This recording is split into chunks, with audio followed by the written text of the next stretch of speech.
Okay, bismillahirrahmanirrahim. Alhamdulillahirabbil alamin wassalatu wassalamu ala asyrofil anbiya'i wal mursalin sayyidina Muhammad wa ala alihi wa sahbihi ajma'in. Subhanaka la ilma lana illa ma 'allamtana innaka antal alimul hakim. Wa la haula wa la quwwata illa billahil aliyyil azim. Nampak tak? Start share screen ni. Nampak? Kalau nampak, Ustaz boleh teruskan. Cuba respons orang. Nampak Ustaz. Okey, nampak. Okey, kita tengok pada muka surat. Muka surat berapa? Muka surat 234. Safatul Tafasir. Bermula daripada ayat 9. Okey, ayat 9. Okey, kita tengok pada yang kita sambung bawah ni. Okey, dekat sini. Thumma aqaba ta'ala ala ma yatarattabu ala sima'il anba'il makdzubati min takhasumin wa tabaghudin wa taqatulin. Okey.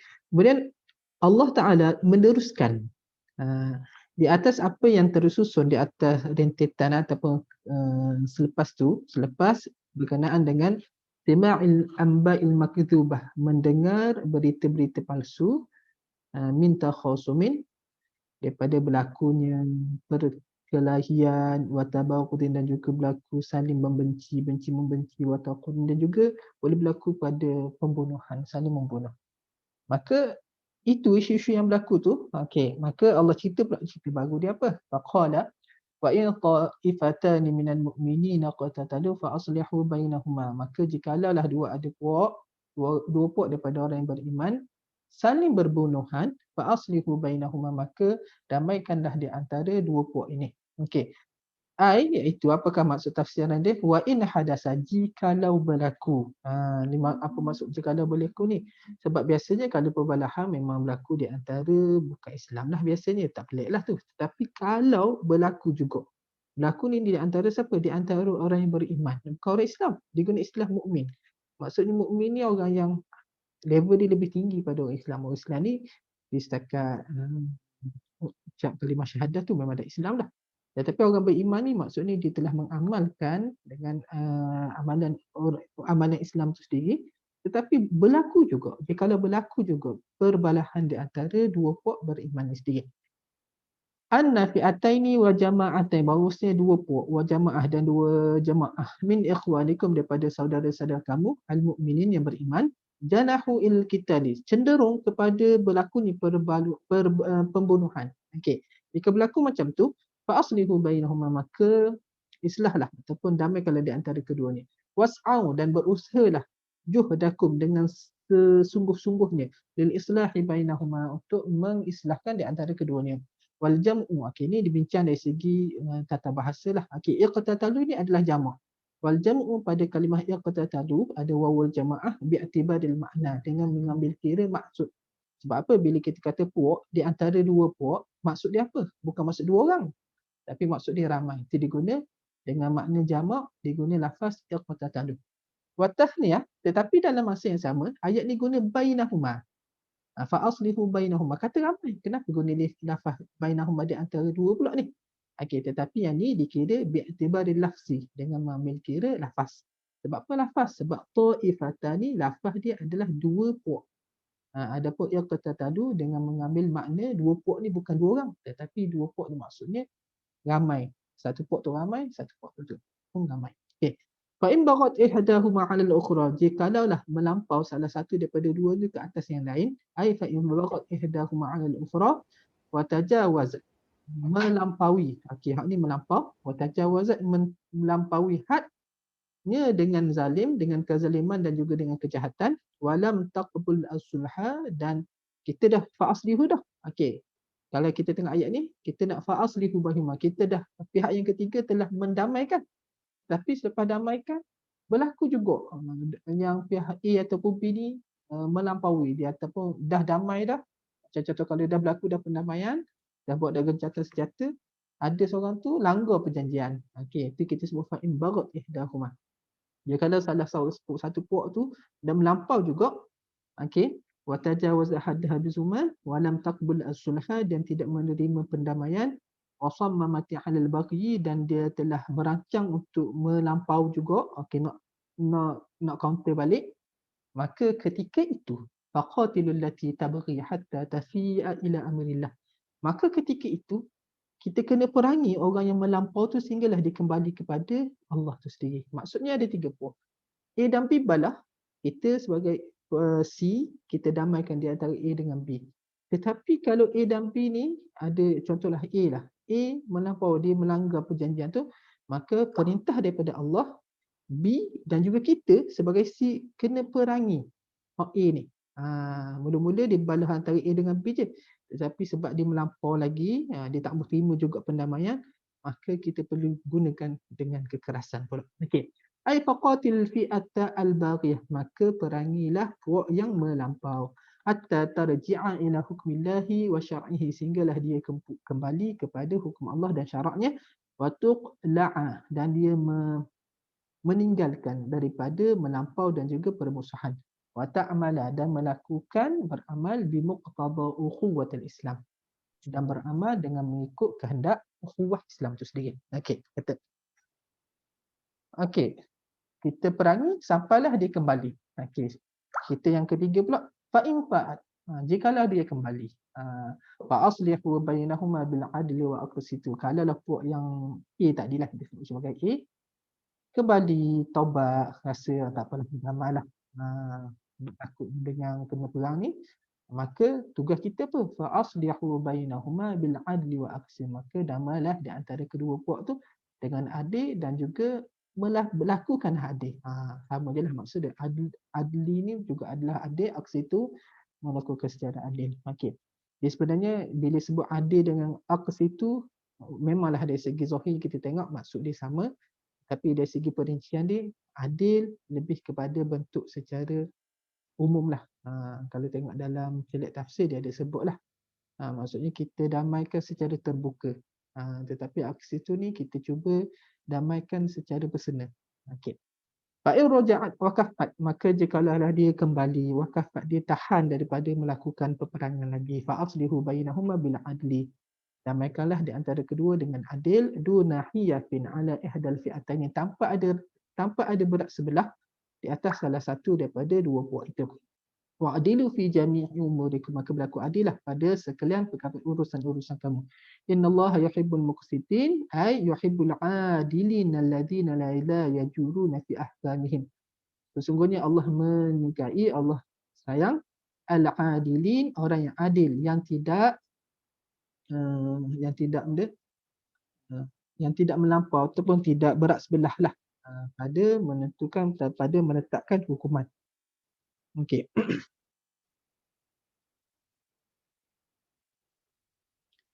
Okey, kemudian qala al-Baydawi, Imam Baydawi berkata di dalam tafsirnya, tafsir Baydawi, wal ayatu nazalat fi qitalin hadatsa bainal Aus wal Khazraj. Rupanya ayat ni asbabun nuzulnya adalah berlaku pada peperangan yang berlaku di antara puak Aus dan Khazraj. Aus dan Khazraj ni kita tahulah dia ada puak mana? Puak Ansar sendiri kan. Okey, bila Nabi berhijrah daripada Mekah ke Madinah, maka ada kaum Muhajirin dan juga Ansar. Maka kaum Ansar ni ada puak Aus dan juga Khazraj. Maka dia balah, dua puak ni balah. Fi ahdihi, pada zaman Nabi SAW, kana fihi, adalah padanya, pada perbalahan itu, fihi darbun bisa'afi wan ni'ali. Adanya saling pukul-memukul dengan pelupuhnya dan juga dengan lipat. Maksudnya bukanlah perang siapa guna pedang lah. Dia ni pelupuhnya dengan lipat je, macam balah sama-sama kita je lah. Gitu. Tapi balah sungguh. Okey. Wa hiya tadullu ala anna al-baghi mu'min. Yang ini menunjukkan bahawasanya yang orang melampau ni adalah orang beriman, bukannya orang kafir, bukan orang munafik, orang beriman. Wa annahu idza kaffa 'anil harbi taraka. Sesungguhnya jikalau dia tahan daripada peperangan, taraka, maka tidak berlakulah benda tu. Wa annahu yajibu, dan sesungguhnya wajiblah taqdimun nusha was-sa'ya fil musalahah. Wajiblah kita nasihatlah dan juga usaha di dalam pendamaian itu sendiri. Okey, settle. Kenapakah kita perlu berdamai ni sendiri? Maka Allah keluar sebutkan di dalam ayat seterusnya, iaitu innamal mu'minuna ikhwah. Apa benda innamal mu'minuna ikhwah? Okey, innama sesungguhnya, betul-betul sesungguhnya al-mukmin, orang-orang yang beriman ini adalah bersaudara. Ikhwah diguna ikhwah. Ikhwah ni maksudnya adik-beradik. Ha, okey. Ai laisal mu'minun illa ikhwah. Tiadalah orang beriman tu melainkan mereka ni adalah adik-beradik. Jama'atuhum, menghimpunkanlah mereka ni menghimpunlah di antara orang beriman ni dengan rabitatul iman, menghimpunkan dengan ikatan iman. Kerana ada keimanan maka dia mengikatkan sesama orang beriman ni, seorang mukmin ni sebagai ikatan adik-beradik. Fala yanbaghi an takuna bainahum adawah. Maka tidak patutlah berlaku di antara mereka ni permusuhan, wala syahna, dan juga tidak patutlah juga berlaku apa? Tidak berlaku dendam.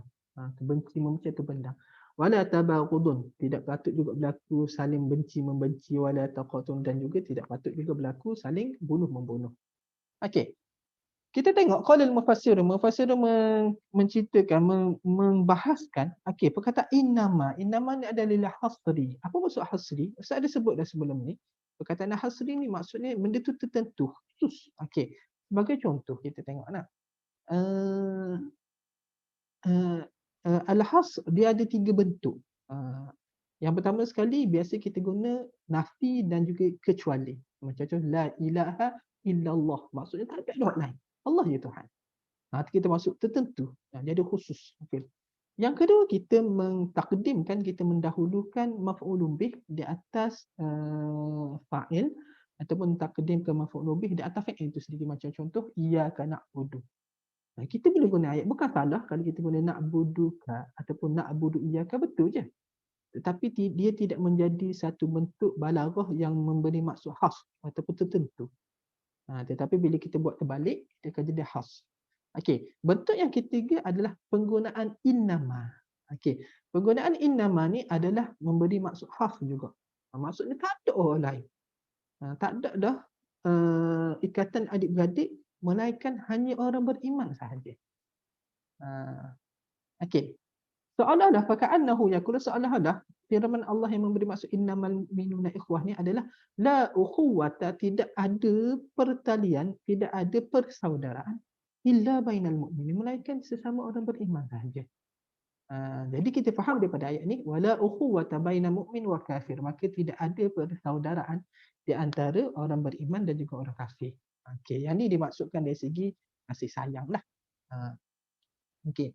Wafil ayat, maka pada ayat ini isyaratun. Pada ayat ini adalah satu petunjuk ila anna ukhuwatul Islam, bahawasanya ikatan Islam, ikatan sesama agama, iaitu agama Islam, aqwa min ukhuwatin nasabi.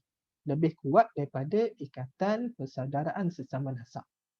Bihaitsu la ta'tabiru ukhuwatan nasabi, dengan sekira-kira, dengan kiraan yang macam mana, la tu'tabaru ukhuwatun nasabi, tidak dikira sebagai satu persaudaraan nasab idza khalat, jika hilang padanya daripada ukhuwatul Islam, ukhuwatul Islam, daripada ukhuwah Islam. Memang betul kalau contohlah adik-beradik ni bukan Islam. Contoh A dengan B ni adik-beradik, adik-beradik mak ayah sama. Tetapi A Islam, B tak Islam. Kita boleh kata memang dia ada ikatan dari segi darah daging, ada ikatan. Tetapi tidak dikira juga. Anda kata kalau berlakulah bila akhirat nanti, mereka ni memang dikira asing tu. Macam contoh kan kita tahu kan, kita ada syafaat untuk orang yang kita kasih. Sebagaimana kita tahu, kalaulah ada dua orang yang bersama ni, dia berkasih kerana Allah semua, kemudian si A ni masuk syurga, dia tak jumpa B, dia boleh tanya, di manakah kawan aku yang dulu sama-sama baik? Kalau tidak ada ikatan iman, maka tak kira apa-apa. Tetapi bila ada ikatan iman, maka si A boleh membagi syafaat kepada si B untuk masuk bersama, duduk di dalam syurga yang sama dengan si A. Maka sebab itulah, ikatan persaudaraan sesama orang Islam ini adalah sebenar-benarnya ikatan persaudaraan. Hatta ikatan persaudaraan yang darah daging pun tidak dikira juga, walaupun jikalau tidak ada persamaan dengan agama Islam, tidak ada ikatan dengan agama Islam sendiri. Innamal mu'minuna ikhwah fa aslihu baina akhwaikum, maka damaikanlah di antara saudara-saudara kamu. baina ikhwanikum al-mu'minin wa la tatruku al-furqah tadubbu. Janganlah kamu membenarkan perpisahan, membenarkan perpecahan. Tadubbu, berlaku. Wal baghdha'a, jangan kamu membiarkan kebencian itu ta'malu amalaha, melakukan perbuatannya. Jangan biar kebencian ini berlaku sesama kita. Wattaqullaha la'allakum turhamun. Maka bertakwalah kepada Allah, moga kamu dirahmati. Ittaqullaha ta'ala. Macam mana kita bertakwa kepada Allah? Bimtithali awamirihi, dengan menjunjung perintah-perintahnya. Wajitinabi nawahihi, dan menjauhi larangan-larangannya. Litanalakum, supaya kamu mencapai rahmatuhu, rahmatnya. Wa tas'adu bi jannatihi wa baradatihi, kamu bahagia dengan syurganya dan juga keredaannya. Okey. Kemudian ayat yang ketiga, apakah pesanan Allah di dalam surah Hujurat? Okey, untuk ayat ketiga ini adalah ya ayyuhallazina amanu la yaskhar qaumun min qaumin asa an yakunu khairan minhum. Wahai orang yang beriman, janganlah memperkecil, janganlah menghina sesuatu kaum dengan kaum yang lain. Asa, boleh jadi, an yakunu, boleh jadi satu kaum tu lebih baik daripada yang lain. Okey. Ya ma'syarul mu'minin, wahai sekalian orang beriman. Ya manittasaftum, wahai orang yang bersifat dengan keimanan.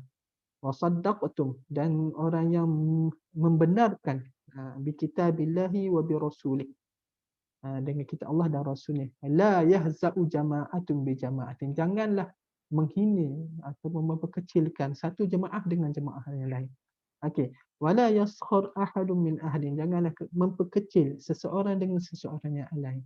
Faqad yakunul maskhuru minhu, boleh jadi orang yang dihina tu khairan indallah, lebih baik di sisi Allah, minas sakhiri, daripada orang yang menghina tu.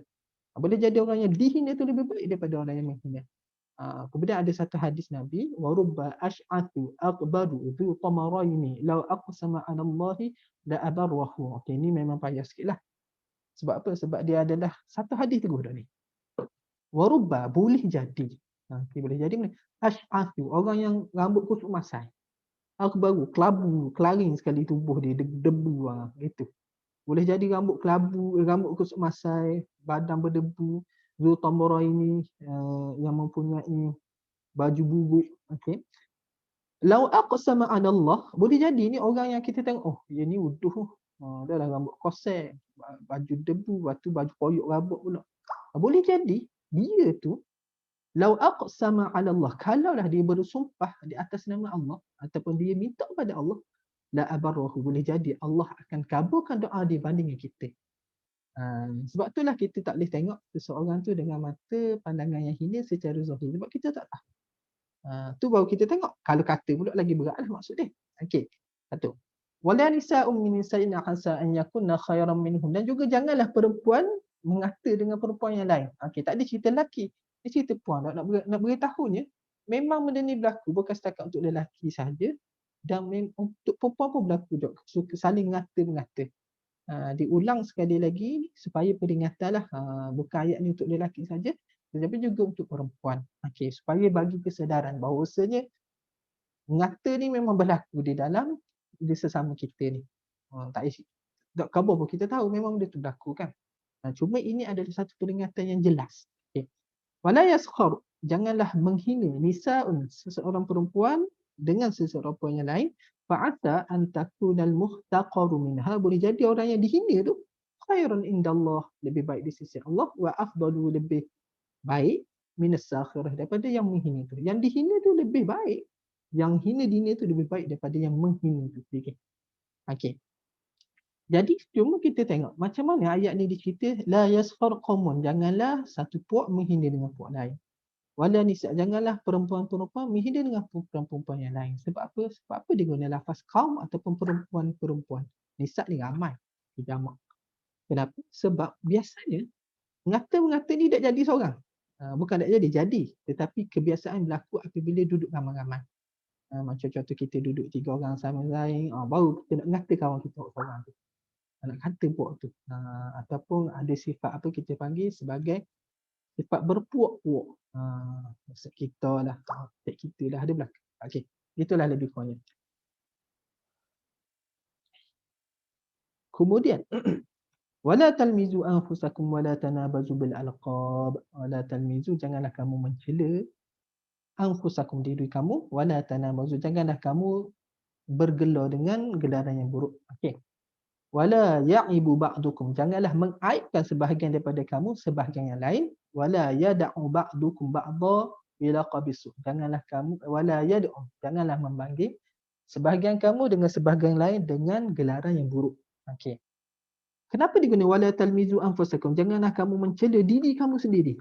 Kenapa digunakan lafaz anfusakum? Janganlah kamu mencela orang lain sepatutnya. Kenapa? Janganlah kamu mencela diri kamu sendiri. Okey, kalimah anfusakum kerana li'annal muslimin, kerana orang Islam ni ka'annahum nafsun wahidah. Seolah-olah mereka ni adalah satu jiwa. Sebab tu dia guna wala talmizu anfusakum. Okey. Kemudian bi'sal ismul fusuqu ba'dal iman. Seburuk-buruk nama adalah nama yang fasik lepas keimanan. Okey, ikutlah contoh dia benda. Contoh nama dia comel je. Abdullah contohlah.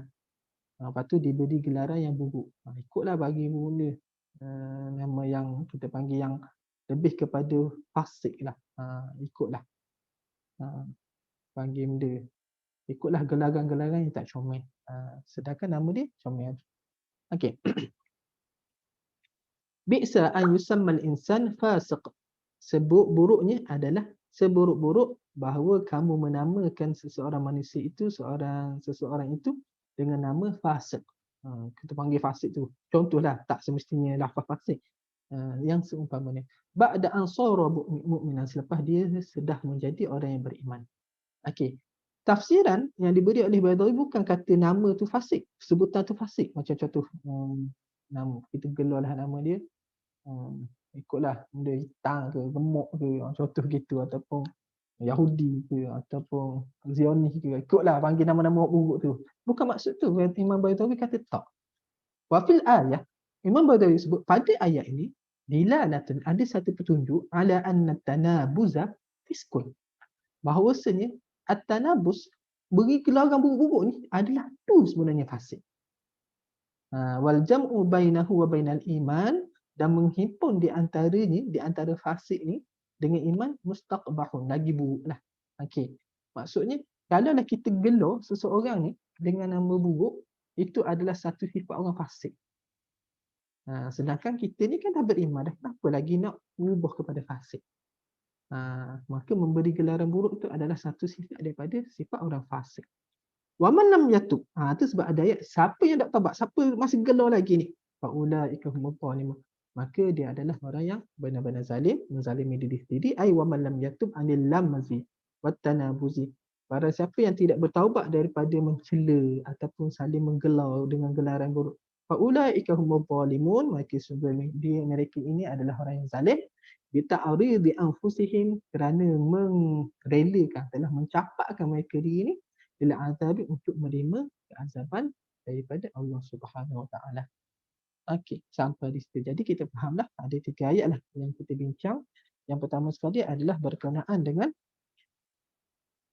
jikalau berlaku perbalahan, maka kita kena islah di antara kedua ni. Yang kedua, ayat berkenaan sesungguhnya orang beriman ini adalah bersaudara.